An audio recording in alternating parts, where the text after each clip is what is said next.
আপনারা সবাই নিশ্চয়ই খুব ভালো আছেন, আমিও খুব ভালো আছি। আজ হলো বুধবার, ঘড়ির কাঁটা 7টার ঘরে। পুকুর আজ পরীক্ষা রয়েছে, 9টার সময় বেরোবে। আমি সকাল সকাল ঘুম থেকে উঠে ভাতের হাঁড়ি মেজে ভাত বসিয়ে দিয়েছি, ডাল আলু সিদ্ধ চাপিয়ে দিয়েছি। পুকু যখন বেরোবে ভাত মেখে খাইয়ে পাঠাবো। আর টিফিনে দেব রুটি, ঢেঁড়স আলু ভাজা। একটু ভাজা ভুজি না দিলে না ওই অত বেলা পর্যন্ত তরকারি ভালো থাকছে না। এর আগের দিন পুকুর এক বন্ধু ম্যাগি চাউমিন বানিয়ে নিয়ে গেছিল, 5টার সময় টিফিন বক্স খুলে দেখে পচে উঠেছে। তারপরে পুকুকে যে ভাত ভাজা বানিয়ে দিয়েছিলাম সেটাই সবাই ভাগে যোগে খেয়েছে, বুঝলেন। গিয়ে খাওয়ার টাইম পায় না তো। ট্রেনে বাসে করে যাওয়া, স্থিরভাবে বসতে না পারলে কি আর খাওয়ার মুখে তোলা যায়। আবার কলেজে যাওয়ার পরে এই তুই এটা পড়েছিস, এই তুই ওটা পড়েছিস, এই করতে করতে সময় যায় কেটে, টিফিন বক্স বের করতে পারে না। আবার পরীক্ষার হলে ঢোকার সময় ব্যাগ প্যাটোরা একটা ঘরের মধ্যে রাখতে হয়, তার মধ্যে টিফিন বক্সটা থাকে। ওই গরমের মধ্যে আর দেখছেন তো কেমন একটা ভাপানো গরম পড়ছে, তাতে মানুষ পচে গলে উঠছে, তরকারি পাতি তো দূরের কথা। ওই 5টার সময় বের করে সব টিফিন অন্যরকম হয়ে যাচ্ছে। এর আগের দিন প্রভুকে ভাত ভাজা বানিয়ে দিয়েছিলাম, তা এক বন্ধু বলেছিলেন যে এত তেল কি করব বলুন বন্ধু। 9টার সময় বানানো টিফিন 5টা পর্যন্ত ভালো রাখতে গেলে একটুখানি তেল দিতেই হবে। আর দূরপাল্লার ট্রেনে যারা যাত্রা করে দেখেন না, লুচি পুরি এই সমস্ত নিয়ে যায়।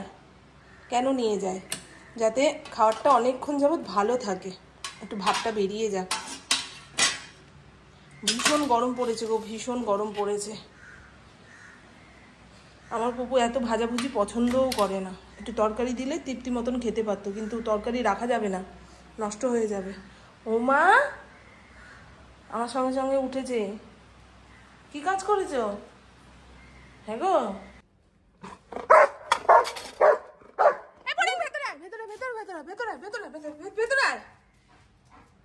এ বাবা, ওই দেখুন পাশের বাড়ির পাঁচিলে হনুমান বসে পাতা খাচ্ছে। আজকে আমার ছাদের পেয়ারাগুলো শেষ হবে। ফড়িং চলে আয় বাবা, ফড়িং চলে আয়।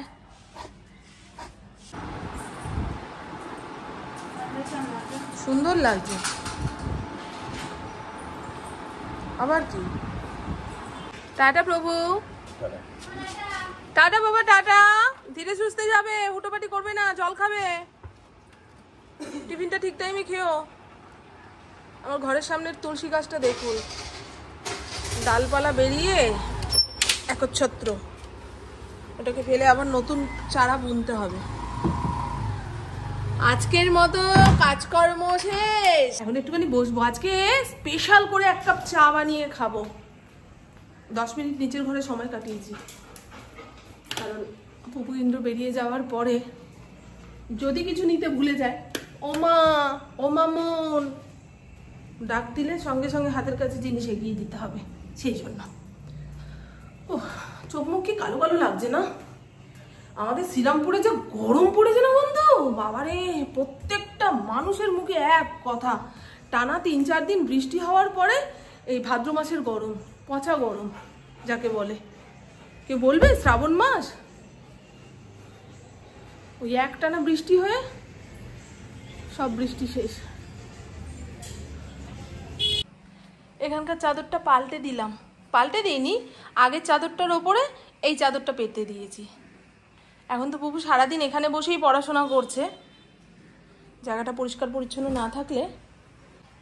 ঘর পরিষ্কার হয়ে গেছে, ইনডোর ঘর পরিষ্কার হয়ে গেছে, এবারে নিচের ঘরে যাব। আজকে যারা রাস্তাঘাটে বেরিয়ে কাজ করবে তাদের অবস্থা খারাপ। পুরো গনগন করছে। নিচের ঘরের কাজকর্ম শেষ, পায়খানা পায়খানা বাথরুম পরিষ্কার করেছি, সামনের চুলটা কালার করেছি, শ্যাম্পু করলাম। গামছা জড়াতে পারিনি জানেন, গামছাটা সারা রাত ওই জানলার সামনে মেলা ছিল, ধুলো ধুলো ধুলো ধুলো, তাই একটা পরিষ্কার নাইটি চুলে পেঁচালাম। ইন্দ্র একটু আগে বাড়ি আসলো মর্নিং ওয়াক থেকে, সকালের অনেকটা কাজকর্ম সেরে সে আসে, তারপরে খেয়ে দে যখন বেরোবে বেরোবে। কোথায় গেল আমার প্রভু? এ কি ঘর খালি? ও করুক গিয়ে, ও পাগল হয়ে গেছে। সারাদিনে না হলে 24টা ফোন। আমাকে কেউ যদি এরকম আঁকড়ে ধরতে চায়, আমার তার প্রতি মানে ভালোবাসাটাই উঠে যায়। তুমি তোমার মতন থাকো, আমি আমার মতো থাকি, তোমার যখন সময় হবে আমার যখন সময় হবে একটুখানি বসে গল্প করলাম, এইরকম বন্ধুত্ব আমার পছন্দ। এবারে কেউ যদি আমাকে আঁকড়ে জাপটে ধরতে চায়, দেখো মামুন তোমাকে আমি কত ভালোবাসি, সারাদিনে 50 বার ফোন করি, ওটা আমার কাছে জ্বালাতনের সমান। আমার ভালো লাগে না। সবাই তো সব কিছু পছন্দ করে না। আবার মন খুলে কিছু আপনাদের কথা বলবো, আপনারাও ভুল ধরবেন, হ্যাঁ তুমি এরকম তুমি ওরকম, এই করে করেই তো মানুষ মনের কথা বলতে ভুলে যাচ্ছে। কিছু বললেই ট্রোল। আমার বাড়িতে আপনারা কেউ আসবেন না, এই কথাটা নিয়ে কত বড় তুল কালাম হয়ে গেল। হ্যাঁ, আমার ফোন এদিক ওদিক কোথায় থাকে না থাকে আমিই জানি না। সারাদিন কাজে কর্মের তালে থাকি, সর্বক্ষণ ফোন করলে হয়? আমার মাকেও সময় বলে দিয়েছি যে মা এই সময়ে ফোন করবে, মা সেই সময়েই ফোন করে। আমার ছোট ননদ কিংবা আমার শ্বশুর বাড়ির কেউ যদি ফোন করে তো একটা টাইম নির্দিষ্ট করা রয়েছে, আর এমনি টাইমে আমাকে প্রয়োজন হলেই ইন্দ্রকে ফোন করে জেনে নেয় কিংবা বলে দেয়। কারণ ফোনের সঙ্গে আমার যোগাযোগ খুব একটা ভালো না। এই গাছে একটা ফুল হয়েছে, বৃষ্টির জল পড়লে এটা একটু বড় হতো। হাঁপিয়ে গেলাম গো, গলা শুকিয়ে যাচ্ছে। পুজো দিয়ে পেটে কিছু দেব, নাহলে আর শরীরটাকে বয়ে নিয়ে যেতে পারছি না। কি sit sit sit sit, good boy good boy good boy. থুতনির মধ্যে মা, মা এখন ওকে আদর করতে হবে, দেখো তো। হ্যাঁ হ্যাঁ, দাঁড়াও, ঠাকুর পুজোটা দিয়ে নি, আমি তো তোমারই মা, তোমাকেই তো আদর করবো। দেখো থুতনিটাকে এই পায়ের উপরে রেখে এখন সমস্ত কাজ ঠিকঠাক করে দেখবে। তুমি শিখে নিচ্ছ কিভাবে ঠাকুর পুজো দিতে হয়, সেটা তুমি শিখে নিচ্ছ মা।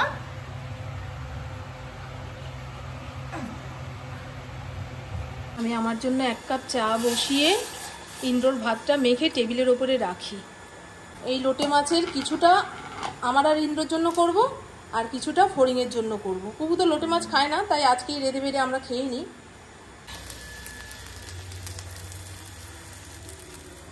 ডাল সেদ্ধ, আলু সেদ্ধ, কাঁচা লঙ্কা, ঘি দিয়ে ভাতটাকে ভালো করে মেখে দিয়েছি।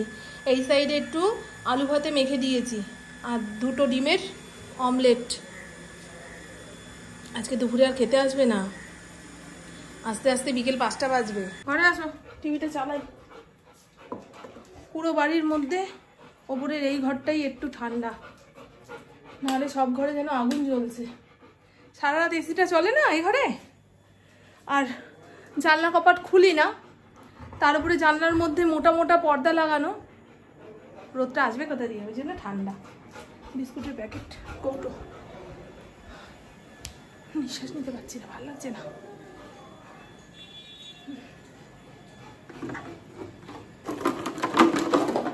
খাওয়া দাওয়া হয়ে গেছে প্রভু?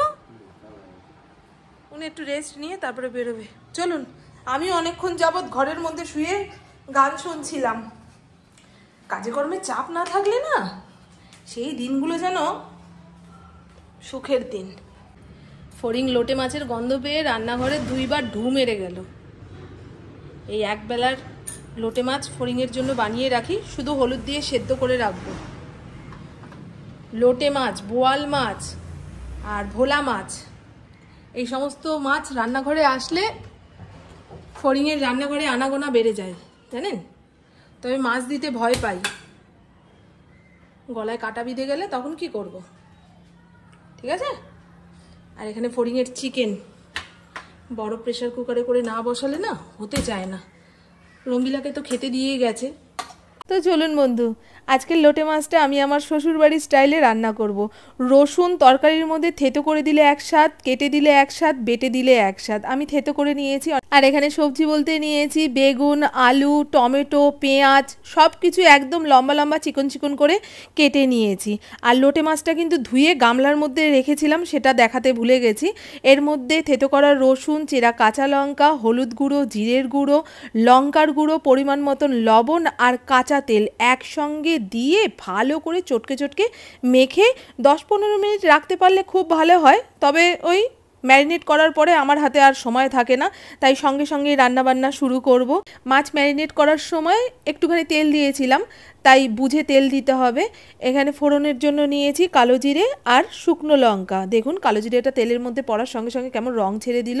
ফোড়নটা একটু চড়বড় করে আসলে আগে থেকে ম্যারিনেট করা মাছ, সবজি পাতি সমস্তটা ঢেলে দিয়ে একটুখানি আঁচটাকে জোরে করে দেব। এবারে দেখুন মাছটা সেদ্ধ হয়ে যাওয়ার পরে হালকা করে খুন্তি দিয়ে মাছ সরিয়ে যে ভেতরের কাঁটাগুলো রয়েছে সেগুলোকে তুলে ফেলে দিতে হবে, নাহলে শুকনো শুকনো করে রান্না করার পরে এই মাছের কাঁটাগুলোই জিভের মধ্যে আটকাবে, খেতে ভালো লাগবে না। এবারে একদম শুকিয়ে যাওয়ার পরে ধনেপাতা ছিটিয়ে আর একটুখানি নাড়িয়ে চাড়িয়ে নাবিয়ে ফেললেই হয়ে যাবে আমার শ্বশুরবাড়ির স্টাইলের লোটে মাছ চচ্চড়ি। নতুন খুন্তিটা দিয়ে রান্না করতে গিয়ে আমার হাতে লাল লাল ফোসকা পড়ে গেল, ধারালো তো। আর দেখেছেন আমার শ্বশুরবাড়িতে এইভাবে লোটে মাছ রান্না করলে আরও শোকায়, কাঁটাগুলো খাড়া খাড়া হয়ে থাকবে সেই রকম শোকায়। আমার শাশুড়িমা তো মাছ খায়, তবে পেঁয়াজ রসুন মাংস এই সমস্ত খায় না। আমাদের ওই বাড়িতে লোটে মাছ আনলে ওই পেঁয়াজ রসুন ছাড়াই রান্না করতো, ধনেপাতা ছিটিয়ে। কী স্বাদ কী স্বাদ, সেটাই বলবে যে পেঁয়াজ রসুন দিয়েও তোমরা সেই স্বাদ আনতে পারছো না, মায়ের হাতের স্বাদ। তাহলে তো মায়ের কাছে গিয়ে খেতে হবে, বলেন বন্ধু। যখন যে রেঁধে বেড়ে মুখের সামনে দিচ্ছে তখন তার প্রশংসা করা দরকার, নাহলে মায়ের মতো হয়নি, মা আরও ভালো রান্না করতো, তাহলে চলে যাও মায়ের কাছে, সমস্যা নাই। এই হলো ফড়িংয়ের লটিয়া মাছ। আর এই কাঁটাগুলো তুলে রাখলাম পাশের বাড়ির মিনিটাকে, এর সঙ্গে একটু ভাত মেখে খাইয়ে দেবো। ওরা খুব ভালো খায় জানেন, আমার ফড়িংও খুব ভালো খায়। দেখবেন একটা যদি ওর মুখে দিই কি সুন্দর চাবিয়ে চাবিয়ে খাবে। এবটু এনে মাংসর থেকেও যেন লোটে মাছ বেশি ভালো খায়। বিধ্বস্ত অবস্থা, গায়ের রক্ত জল হয়ে ঘাম হয়ে বেরিয়ে গেল। এই জামা কাপড়গুলো তুলে নিয়ে রাখি। এই এত রোদ দেখে ওপরের ঘরে গেলাম, হুড়ুম দুরুম বৃষ্টি নামলো, খাওন ফেলে আর আসতে পারবো না, বুঝেছেন। খাওয়াটা হচ্ছে সবচেয়ে বড় শান্তির জিনিস, সেই কারণেই তো এত সময় নষ্ট করে রান্না বান্নার জোগাড়, কষ্ট করে রাস্তাঘাটে কাজে বেরোনো। ভগবান খুব চালাক জানেন, প্রত্যেকটা জীবের সঙ্গে একটা পেট জুড়ে দিয়েছে, জানেন। পেট থাকলেই এরা খাটবে, না হলে অলেসের মতন বসে থাকবে, ভগবানের নাম গান করবে না। খুব সিয়ানা। প্রত্যেকটা জীবের পেট রয়েছে, এমনকি গাছেরও পেট রয়েছে। একদিন জল না দিলে হিটকি দিয়ে থাকবে, তাই না? ভালো লাগছে না গো, মারাত্মক গরম লাগছে, মারাত্মক গরম লাগছে। ওই পাশের বাড়িটার যে ভদ্রমহিলা স্ট্রোক হয়ে মারা গেছে, বেশি বয়সও না গো, যা গরম বাবারে বাবা। উচ্ছে আলু ভাতে লবণ কাঁচা তেল দিয়ে মেখে নিয়েছি। আর এই হলো লোটে মাছের ঝাল চচ্চড়ি, যা খুশি নাম দিতে পারেন, তবে দুর্দান্ত খেতে হয়। আর আপনাদের কি বলেছি, ইন্দ্র বেরোনোর আগে রঙ্গিলাকে খেতে দিয়ে বেরিয়েছে। ও যদি বিকেল 5টার সময় বাড়িতে ফেরার কথা থাকে, রঙ্গিলার চিন্তাতে যেন ওর মাথা খারাপ হয়ে যায়। বলে ঘরেরটাকে তো মনে করে খেতে দেবে আমি জানি, কিন্তু রঙ্গিলাটা না খেয়ে আমার অপেক্ষায় বসে থাকবে, সেই জন্য বেরোনোর আগে খেতে দিয়ে গেছে। Good evening. এখন সময় সন্ধে 6:45। পপু 4:30টার সময় ফোন করেছিল, মা সবে টিফিন খাচ্ছি, এবারে বাসে উঠবো, বাড়ি ফিরতে ফিরতে 8টা 8:30 বেজে যাবে। আর আমি রেডি হয়ে নিয়েছি, যাব যোগব্যায়ামে। সারা দিনের মধ্যে সবচেয়ে প্রিয় সময় আমার এই যোগব্যায়ামের 1 ঘন্টা 1.5 ঘন্টা, বুঝেছেন? কথার সঙ্গে সঙ্গে একটু আড্ডাও হয়। আর সকালে তো ভাত করেছি, দুপুর 2টোর সময় খেতে গিয়ে দেখি নিচের দিকটা কেমন জল কেটে গেছে। সঙ্গে সঙ্গে সমস্ত ভাত, তারপরে ডাল ফ্রিজে চালান দিলাম। পুপু আসলে গরম করে দেব। আমি বলছি, তোর বাবা কি তোকে বিস্কুট দিয়েছে নাকি আমি দিয়ে যাব? বলতেই পারছে না। এই হলো ফড়িংয়ের বিস্কুট খাওয়ার প্লেট। এর আগের দিন কেউ বলেছিলেন যে প্লেটটা তো পাল্টাতে পারো। কি পাল্টাবো বলুন তো? স্টিলের প্লেট না? ব্যায়াম থেকে এসে রান্নাঘরের যত এঁঠো বাসন কোসন ছিল সব ধুয়ে গামলায় উপর দিলাম। ফড়িংয়ের চিকেন করেছিলাম, সেই চিকেন গামলার মধ্যে রেখে প্রেসার কুকারটাকে উপর দিলাম। এটা হচ্ছে সবচেয়ে বড় কাজ, জানেন? চাগাতেও পারি না, বাগাতেও পারি না। আর ইন্দ্রর টিফিন খাওয়ার গামলাটা, সরি গামলা বললে আবার ইন্দ্র খোঁচে যাবে, গামলা না, ওই টিফিন খাওয়ার যে কাঁসারের ভাণ্ডটা, সেটা ধুয়ে ওখানে রাখলাম। এটার মধ্যে ফেলি না, নাহলে সুজাতা কখন বাসন মাজতে আসবে না আসবে, ইন্দ্র ততক্ষণে টিফিন খাওয়ার সময় হয়ে যাবে, এই খোঁজরে মাজরে তারপরে দাউড়ে, ওই জন্য ওইটা ওইখানেই থাকে। এখন পুপু আসলে জিজ্ঞাসা করে রাতের রান্না বান্না হবে। আমি জানি তো, যার জন্য ওকে ঘরে আটকেছি। তুই কি ভুলেই গেলি? দেখলি রুমালটাকে কেমন ছো মেরে ধরলো, দেখেছেন? পুপু আসার সঙ্গে সঙ্গে না বসতে দেবে না দাঁড়াতে দেবে, ও যে কি করবে ডিশ করতে পারে না। রুমালটা একবার নিয়েছে মানে আবার নেবে। তো তা দেখবেন পুপুর জন্য কি বানিয়েছি। এই দেখুন, ডিমের কারি। 2খানা মিক্সি খারাপ, ওটা তো আগেই জবাব দিয়ে দিয়েছিল, ভেতরে ভরে রেখেছিলাম। আজ যাই কাল যাই করে ঠিক করাতে যেতে পারছিলাম না। ওই এখন বের করে দেখলাম জ্যান্ত আছে কিনা। মরা জিনিস আমার কি জ্যান্ত হয় বাবা? আর এটা কালকেও চলেছে। এখন মশলা বাড়তে গিয়ে দেখি ঘ ঘ আওয়াজ হচ্ছে।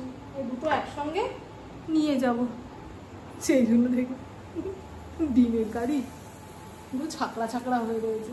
মশলা না বাড়তে পারলে কি করে হবে বলুন তো?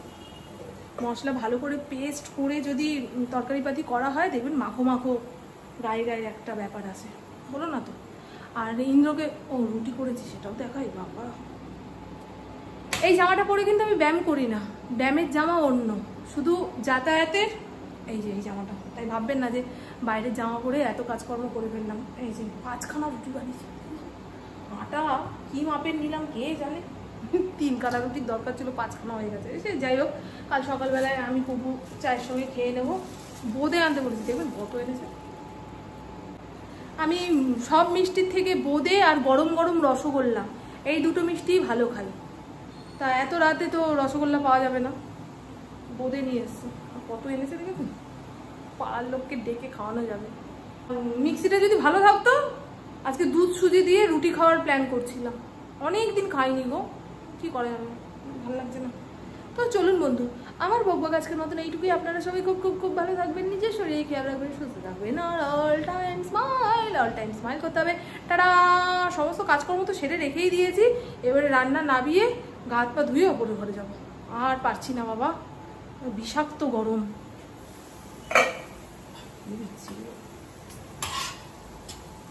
ওকে ঝালটা দিয়েছি তো, ও খেয়ে নিতে পারবে। সকালের ডালটা জাল দিয়ে রেখে দিয়েছি, আমি তো দুপুরে ডাল খাইনি। ইন্দ্রর ডাল আর লোটে মাছের তরকারি দিয়ে হয়ে যাবে। আর রুটি খাওয়ার জন্য তো বোঁদে এনেছে। হিসাব বলছি আপনাদের, কি দিয়ে কি খাবো না খাবো। আর পুকুকে ভাত গরম করে দেব, সঙ্গে ডিমের কারি, এই দিয়ে সে খেয়ে নিতে পারবে। যদি না খায় আমি খাইয়ে দেবো, বুঝছেন? এই হলো গল্প। আমার ফড়িং খাবে বলে পেছন পেছন ঘুরছে, সময় হয়নি। ইন্দ্র বাড়ি চলে এসেছে মানে ওর ঘড়ির কাঁটা ঠিক টাইম মতো ঘুরে গেছে, বুঝছো?